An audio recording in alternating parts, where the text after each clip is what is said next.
திருவாடிப்பூரத்துச் ஜெகத்துதித்தாள் வாழியே, திருப்பாவை முப்பதும் செப்பினாள் வாழியே, பெரியாழ்வார் பெற்றெடுத்த பெண்பிள்ளாய் வாழியே, பெரும்போதூர் மாமணிக்குப் பின்னானாள் வாழியே, 143 வாழியே, உயரரங்கற்கே கண்ணி உகந்தளித்தாள் வாழியே, மறுவாரும் திருமல்லி வளநாடி வாழியே, வன்புதுவை நகர்கோதை மலர்ப்பதங்கள் வாழியே.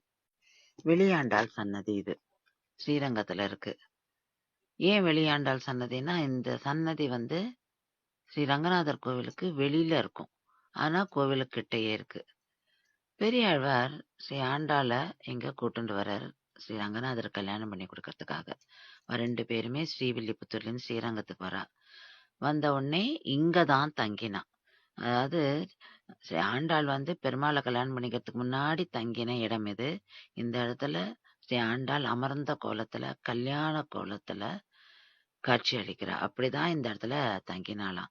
அதனாலதான் இதுக்கு பேரு வெளியாண்டாள் சன்னதி.